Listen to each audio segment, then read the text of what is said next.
உண்மையாலுமே சொல்கிறேன், குபேரன் மாபெரும் வெற்றி பெற்ற ஒரு படமாக இன்னையிலேருந்து நீங்கள் எழுதிக்கங்க. அப்படி சிறந்த நடிப்பை நம்ம தனுஷ் சார் கொடுத்துருக்கிறாரு. ஏன்னா எனக்கு தெரிஞ்சு ஒரு 2021 ஒரு 5 வருஷமாக அதாவது தனுஷ் மக்கள் இயக்கம் சார்பாக ஒவ்வொரு அண்டா பிரியாணியை அவர் போட்டுக்கிட்டு இருக்கிறாரு. அந்த மாதிரி இந்த படத்தை வைக்கிறதுக்கு அவர் ஏற்கனவே பிச்சைக்காரங்களோட வாழ்ந்து அவங்களோட கஷ்டத்தெல்லாம் புரிஞ்சு லைவாகவே நடிச்சிருக்கிறாருன்னு தான் சொல்லியிருக்கிறாங்க ஷூட்டிங் ஸ்பாட்டில். அந்த அளவுக்கு சிறப்பான நடிப்பு.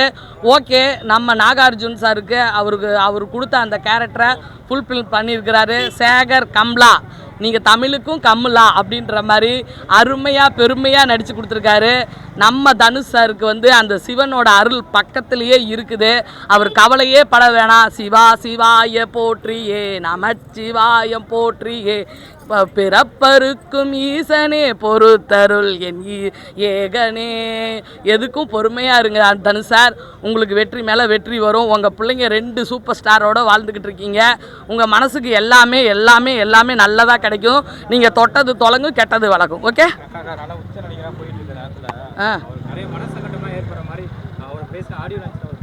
ஆமாம், இப்போ இதை போட்டு படம் ஓடுறதுக்கு தனக்கு முதுகில் குத்தி அவர் வாழ்ந்த வாழ்க்கை உனக்கு தெரியுமா? அவர் அதாவது நமக்கு கீழே இருக்கிறவன் நம்மளை கேவலப்படுத்துகிறப்ப தான்டா வலிக்கும். நம்ம மேலே இருக்கிறவன் நம்மளை கேவலப்படுத்தினானா நம்ம அதை விட உச்சத்துக்கு போயிடுவோம்டா. பிச்சைக்காரனாக இருந்தாலும் துச்சமாக நினைக்கக்கூடாது. அவனுக்கு ஒரு காலம் வந்துச்சுன்னா 10,000 கோடி அள்ளி கொடுப்பான்னு குபேரனில் ஒரு கண்டென்ட் சொன்னார் பாரு. அவங்க மாமனார் சொன்ன கண்டென்ட் அப்படியே கேட்ச் பிடிச்சி படத்தை பண்ணியிருக்கிறாரு. ஓகேவா, இதை போடு. ஏன்னா இதை மறுபடியும் போட்டு அவர் மனசை கஷ்டப்படுத்தலாம். ஓகேவா, என்னை கூட தான் ரோல்ஸ் ராய்ஸ் கார்லேருந்து தள்ளி விட்டுட்டாரு எலெக்ஷனில். ஒரு மன்னிப்பு கூட கேட்கல. அப்படிப்பட்டவருக்கு கூட இந்த சுகந்தி அக்கா அவர் செஞ்ச நல்லதை மட்டும் சொல்கிறேனே, என் மனசை பற்றியா அதுக்கும் மேலே. குபேரா மூவி ஆக்சுவலி இந்த மூவி டோட்டலாக பார்த்தீங்கன்னா ஒரு டாக்குமெண்ட்ரி மூவிஸ் தான். இந்த ரசிகர்களாக நீங்கள் போய் பார்த்தீங்கன்னா உங்களுக்கு பயங்கர ஒரு டிசப்பாயின்மெண்ட்டாக இருக்கிற மாதிரி ஃபீல் இருக்கும். பட் ஒரு டாக்குமெண்ட்ரி மூவிஸ் தான் நீங்கள் ஃபீல் பண்ணி போனீங்கன்னா உண்மையிலே அவார்டுக்கான மூவின்னு சொல்லலாம். அந்த அளவுக்கு சூப்பராக இருந்துச்சு. இதில் என்ன எனக்கு ஒரு விஷயமா தெரிஞ்சது அப்படின்னா, தனுஷ் சாரோட ஆக்டிங் வேறு லெவலுங்க. ஒரு 5 சீனில் நீங்கள் ஃபீல் பண்ணுவீங்க, அவர் ஒரிஜினலாகவே பிச்சைக்காரனாக ஃபீல் பண்ண ஆரம்பிச்சிருவீங்க. அந்தளவுக்கு, ஏன்னா அவ்வளோ பெரிய ஆக்டர் இந்த அளவுக்கு ரோல் எடுக்கிறதே பெரிய விஷயம். அது ரொம்ப தத்ரூபமாக நடிச்சிருந்தது, ரொம்ப நல்லா இருந்தது. ஹீரோயின் எதுக்குன்னு தெரில, சும்மா சைடில் ஒரு ஹீரோயின் வேணுமே மூவ் பண்ணுமேன்னு கொடுத்த மாதிரி தான் எனக்குள்ளே தோணுச்சு. அவங்களுக்கு அவ்வளோ பெரிய இம்பார்ட்டன்ட் ரோல் கொடுத்த மாதிரி எனக்குள்ளே அந்த ஒரு ஃபீல் இல்லை. நாகார்ஜுனா சாரோட ஆக்டிங் உண்மையிலே சூப்பராக இருந்துச்சு. ஆனால் எனக்கு என்னென்னா, ரசிகர்களாக நாங்கள் ரசிக்க வரும்போது எங்களுக்குள்ளே ஒரு டிசப்பாயின்மெண்ட் வரல. ஃபஸ்ட்டு ஒரு 1.5 hours பார்த்தீங்கன்னா வச்சுக்கோங்களேன், டாக்குமெண்ட்ரினாலே ஸ்லோன்னு சொல்லி நம்ம ஆல்ரெடி ஃபிக்ஸ் பண்ணி தான் வச்சுருக்கோம். இது டெத் ஸ்லோவாக கொடுத்துட்டாங்க. அதுதான் ரொம்ப வருத்தமாக இருந்தது. ரொம்ப ஸ்லோவாக இழுத்துக்கிட்டே போன மாதிரி இருந்தது. அதை கம்மி பண்ணியிருக்கலாமோ அப்படிங்கிற மாதிரி எனக்குள்ளே தோணுச்சு. அது ரொம்ப ஒரு டிசப்பாயின்மெண்ட்டாக இருந்தது. செகண்ட் ஹாஃப் கொஞ்சம் விறுவிறுப்பாக போச்சு. கடைசி கிளைமேக்ஸில் பலபடியும் ஸ்லோவாக கொடுத்துட்டாங்க. ஃபுல் சென்டிமெண்ட்டு, அது மட்டும் உண்மை. ஆனால் எனக்கு இந்த படத்தோட கதையோட கருன்னு சொல்லுவாங்களா, அது ரொம்ப பிடிச்சிருந்துச்சு. நம்ம இதில் நிறையா நியூஸ் கேள்விப்பட்டிருப்போம். போகிற இடத்துலலாம் பார்த்திங்கன்னா உங்களுக்கு ஒரு விஷயம் வரும். என்ன அப்படின்னா, பஸ்ஸில் பிச்சைக்காரங்களை இறக்கி விட்டதாக இருக்கட்டும், அவங்களுக்கு எங்கேயுமே இடம் கொடுக்க மாட்டோம் அப்படின்னு சொல்லி சொன்ன விஷயமா இருக்கட்டும், இந்த மாதிரி நிறையா விஷயங்கள் நம்ம நியூஸ் கேள்விப்பட்டிருப்போம். அதை ரியாலிட்டியாக படத்தில் வச்சுருந்த வீதம், அவங்க அதுக்காக போராடின ஒரு விஷயம், ஒரு டைலாக் ஒன்று வரும். நீங்களும் வாழ்கிறதுக்காண்டி தான் கஷ்டப்படுறீங்க, நாங்களும் வாழணும்னு நினச்சி தான் இருக்கோம், எங்களை மட்டும் ஏன் வாழ விட மாட்டேங்க அப்படின்னு சொல்லி சொல்கிறதா இருக்கட்டும். இதை தொட்டு பேசுகிறது கூட எங்களை அவ்வளோ இது பண்ணுறாங்க அப்படிங்கிறது எந்த அளவுக்கு அவங்க ஃபீல் பண்ணியிருக்காங்கங்கிறது, அவங்க லைஃப் ஸ்டைல் எல்லாமே காமிச்ச விதம்லாம் ரொம்ப நல்லா இருந்தது. கதை ஓரியன்டாக இன்னும் கொஞ்சம் அதிகப்படுத்திருக்கலாமா? ஏன்னா ஆக்சுவலி ஒரு 1 hourலலாம் எனக்கு டவுட் வர ஆரம்பிச்சிச்சு, நம்ம தெலுங்கு டேரக்டர் எடுத்த படத்துக்காக வந்திருக்கோம் அப்படிங்கிற மாதிரி. ஏன்னா தெலுங்குன்னு சொன்னால ஒத்த கையில் ட்ரெயின் நிப்பாட்டுவாங்க, என்னடா இது அப்படின்னு. படம் முழுக்கவே எங்கேயுமே ஆக்ஷன் சீன்ஸே இருக்காது சார்.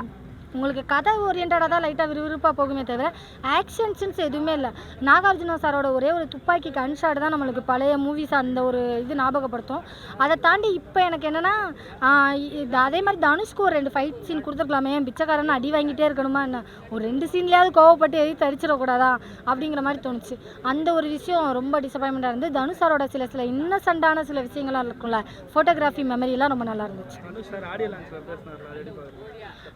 ஆக்சுவலி வந்து நான் இன்னொரு விஷயம் சொல்லணும். ஆக்சுவலி என்னென்னா, அவர் உண்மையிலே ஆக்டிங் ரிலேட்டடாக பயங்கரமாக பாராட்டலாம். ரொம்ப இது அவர் எல்லாருக்கிட்டையுமே சொல்கிறேன், ஆடியோ லான்ச்சில் நீங்கள் பேசுங்க, வேணாம்னு சொல்லல. இப்போ யாரையாவது பேசுகிறதா இருந்தால் இந்த நடிகரை குறிப்பிட்டு தான் நான் பேசுகிறேன்னு ஓப்பனாக சொல்லிட்டு போயிருங்கிற நம்ம மிஸ்கின் சார் மாதிரி. சும்மா வந்துட்டு நீங்களாட்டுக்கு போகிற போக்கில் எதையாவது ஒன்று சொல்லி விட்டுறீங்க. கடைசி என்ன ஆகிப்படுது, ஊரில் இருக்க எல்லா நடிகரையும் நடந்து போகிறவனெல்லாம் கூப்பிட்டு வச்சு ஒன்றை தான் தனுஷ் சார் சொன்னாரா அப்படிங்கிற அளவுக்கு ஆகி போயிடுது. அந்த மாதிரி இல்லாமல் ஏன்னா எல்லாருக்குமே ஒரு ஒரு டிசப்பாயின்மெண்ட்டாக இருக்கும்ல. இப்போ லாஸ்ட்டாக பார்த்தீங்கன்னா டிடி கூட ஒரு இதில் சொல்லியிருப்பாங்க, ஒரு புடவையை சேஞ்ச் பண்ண சொல்லிட்டாங்க ஒரு நடிகைன்னு. அசால்ட்டாக அவங்க சொல்லிட்டு போயிட்டாங்க. கடைசி பார்த்தீங்கன்னா நயன்தாரா, த்ரிஷா ஒருத்தையும் விடலை. இப்போ வந்து கீர்த்தி சுரேஷ் கொண்டு சேர்த்து வச்சு கனெக்ட் பண்ணிக்கிட்டாங்க. அந்த மாதிரி ஆயிடுது. ஸோ அந்த மாதிரி இல்லாமல் எதுவாக இருந்தாலும் நீங்கள் டேரெக்டாக பேசுறீங்க சார் அப்படிங்கிற. எனக்கு அப்படி தோணல. அதான் சொன்னல, அந்த மாதிரி தாங்க. தயவு செய்துங்க யாருன்னு நீங்களே சொல்லிட்டு போயிருங்க. அட்லீஸ்ட் உங்கள் ட்விட்டர் பேஜ்லையாவது போட்டு விட்டு போயிருங்க. இப்படியெல்லாம் கிளப்பி விட்டு சண்டே மூட்டி விட்டு நல்லா இருக்க குடும்பத்தை நாசமாக்கி விட்டு போயிடுறாங்க. இப்போ வந்து எந்த டைவர்ஸ்னாலும் தனுஷ் தான் காரணம், டி தான் காரணம்ன்றாங்கல்ல, ஒருவேளை அதை சொல்கிறாரோ? ஆக்சுவலி வந்து சினிமாவில் வந்து எந்த வதந்தி தான் இல்லைன்னு சொல்லுங்கள், எல்லாமே இருக்குங்க. சினிமாவில் மட்டும் இல்லைங்க, பக்கத்து வீட்டுக்காரன் எழுத வீட்டுக்காரன் கூட போகிற போக்கில் வதந்தியை கிளப்பி விட்டு போயிட்டு இருக்கான். அப்படி இருக்கும்போது இதெல்லாம் கண்டுக்க வேண்டிய அவசியம் இல்லைன்னு நினைக்கிறேன். என்னை பொறுத்த வரைக்கும் நம்மளோட வேலையை நம்ம கரெக்டாக செஞ்சுட்டு போயிட்டே இருந்தோம்னா கண்டிப்பாக எதையுமே பெருசாக எடுத்துக்க வேண்டிய அவசியமும் இல்லைன்னு நான் நினைக்கிறேன். வைபோட கொரியன் மூவிஸ் செம்ம ஹிட்டு. பட் நான் தனுஷோட ஃபேன். இன்னைக்கு நான் ரொம்ப ஹாப்பியாக இருக்கேன். ஏன்னா நான் தனுஷை மீட் பண்ணிட்டேன், அவர் கையும் பிடிச்சேன். ஸோ அதனால எனக்கு என்ன பேசுறதுனே தெரியல. எல்லாருமே நல்லா நடிச்சிருக்காங்க. தனுஷை சொல்லவே வேண்டாம், அவர் இருந்தாலே. நிறைய படங்கள் பார்த்துருப்போம், இந்த நடிப்பு தனுஷ் அவருக்கு எப்படி இருக்கு? இதுதான் அவர் ஃபர்ஸ்ட் இந்த மாதிரி இவர் நடிக்கிறது. நல்லா இருக்கு. ஸ்டோரியுமே நல்ல ஒரு இதுதான். இனாமே யாருமே போகிறதுக்கு யோசிக்கணுன்றது மட்டும் இருக்கு. நல்லா இருக்கு. என்ன சொல்ல வராங்க? ஒரு பிச்சைக்காரன், அவனுக்கு எதுவுமே தெரியாதுன்னு நினச்சி அவனையும் வந்துட்டு கூட்டிகிட்டு போயிட்டு குபேரனா வைக்கணும்னு நினைக்கிறாங்கல்ல. ஐ மீன் இனாமியாக கூட்டிகிட்டு போகணுங்க. பட் அவனுக்கு அந்த நாலேஜ் வந்ததுக்கப்புறம் பணம் தான் மெயின் அப்படின்றது தான் இந்த கதை. தனுஷ்ன்ற ஒரு உச்ச நட்சத்திரமா இன்னைக்கு இருக்கிறாரு. ரசிகர்களுக்காக இந்த அளவுக்கு கீழே இறங்கி ஒரு மேக்கப்போட அந்த காஸ்டியூம் எல்லாம் பார்க்குறப்ப ஒரு இது இருக்குல்ல, அது எப்படி பார்க்குறீங்க ஒரு ஃபேனா? பார்க்கும்போது சீரியஸாகவே நாங்கள் எக்ஸ்பெக்ட் பண்ணல இந்த மாதிரி ஒரு கேரக்டர் அவர் நடிப்பாருன்னு. பட் ஆனால் அவர் வேற லெவலில் நடிச்சிருக்காரு. அந்த பிச்சைக்கான கேரக்டராகவே அவர் வந்துட்டு இது பண்ணியிருக்காரு. நல்லா நடிச்சு. தனுஷ்க்கு இந்த படம் ஹிட் அடிக்குமா? தனுஷ்க்கு இந்த படம் வெற்றி படமா இருக்குமா? கண்டிப்பாக வெற்றி படம் தாங்க. எல்லாருமே வந்து பார்க்கலாம். இது ஃபேமிலியாக வந்துட்டு படம் வந்து பேசிக்கா மணி லாண்டரிங் நடக்குதுல்ல, அதுக்குள்ள வந்து ஒரு பிச்சைக்காரன் போய் மாட்டினா படத்தோட பேசிக் கான்செப்ட். உண்மையிலே அந்த படத்தோட ஸ்க்ரீன் பிளே நல்லாவே இருக்கு. டேரக்டர் உண்மையிலே மெனக்கட்டு நல்லா ஒரு ஸ்க்ரீன் பிளே பண்ணியிருக்காரு. பட் படத்தோட லென்த் வந்து படத்துக்கு வந்து ஒரு மைனஸாக அமைஞ்சிருச்சு. ஃபர்ஸ்ட் ஹாஃப் வந்து கொஞ்சம் நல்லாவே தான் போயிட்டு இருக்கு. பட் லென்த் ஜாஸ்தியாக இருக்கனால நமக்கு இன்டர்வல் வரும்போது ஒரு லேக் தெரியுது. செகண்ட் ஹாஃபுமே நல்லா தான் ஆரம்பிக்குது. பட் போக போக ஒரு லேக் வந்து தெரியுது. அது தவிர்க்க முடியல. ஓவரால் படத்தில் வந்து எந்த சீனுமே பர்டிகுலராக தூக்காம ஃபுல்லாக ட்ரிம் பண்ணி ஒரு ½ hour குறைச்சிருந்தாங்கன்னா படம் ஃபார் பெட்டராக ஃபார் குப்பிங்காக இருந்திருக்கும். படத்தில் வந்து ஸ்க்ரீன் பிளேலாம் எனக்கு மைனஸ்ன்னு ஒரு 2 இடத்துல தெரிஞ்சுது. ஓப்பனிங்கில் ஒரு விஷயத்த சொல்லிட்டு அதுக்கப்புறம் படத்தை ஆரம்பிச்சிருப்பாங்க. அந்த விஷயம் அங்கே ரிவீல் பண்ணாமல் நடுவில் வந்து ரிவீல் பண்ணியிருந்தாங்கன்னா இன்னும் ஆடியன்ஸ் இன்ட்ரெஸ்டிங்காக இருந்திருக்கும். அதே மாதிரி கிளைமேக்ஸில் பார்த்தீங்கன்னா ஒரு பெரிய பணம் விஷயத்த வந்து சொல்லி வந்து முடிச்சிருப்பாங்க. பட் அது வந்து ஒரு பெரிய பணம் தான் இல்லைன்னு சொல்லல. பட் படத்தில் வந்து காமிச்சது அதோட 10 மடங்கு 100 மடங்கு பெரிய பிரச்சனையை வந்து காமிச்சிருக்காங்க.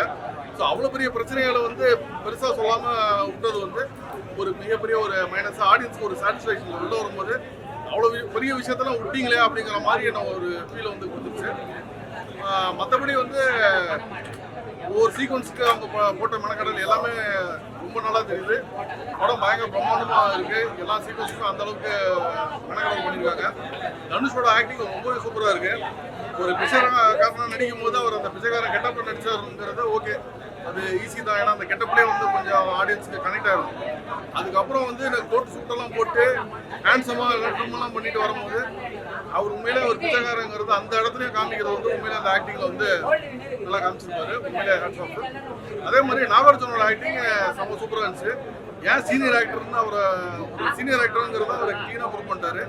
செம்ம பயங்கரமான கேரக்டர். அந்த கேரக்டருக்கு பயங்கர ஷேட்ஸ், கிரே ஷேட்ஸ் இருக்குது, நெகட்டிவ் ஷேட் இருக்குது, பாசிட்டிவ் ஷேட் இருக்குது. எல்லாம் அந்த மிக்சட் ஷேட்ஸ் எல்லாமே வந்து அந்த கேரக்டருக்கு இருக்குது. இம்பார்ட்டண்டான கேரக்டர். செம்ம சூப்பராக அவர் நடிச்சாரு. ரேஷ்மி ஆக்டிங் இன்னும் கொஞ்சம் பெட்டராக இருக்கும்னு எதிர்பார்த்தேன்.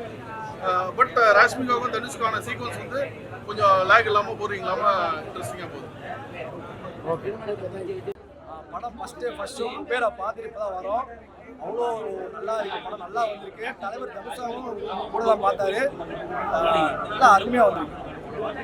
படத்தில் என்ன சொல்ல வராங்க மெயினா? படத்தில் வந்து படம் தான். படத்தை வந்து நம்ம எல்லாரும் சேர்த்துக்கிட்டே இருக்கோம். படம் ஓடிட்டு இருக்கோம். தேவையான அளவு சம்பாதிச்சுட்டு நமக்கு இல்லாதவங்களுக்கு கொடுக்கணும். அதே மாதிரி உலகத்தில் யாருமே இல்லாதவங்க இருக்கக்கூடாது. அதான் சொல்ல வருது. எல்லாருக்கும் எல்லாம் கிடைக்கணும்.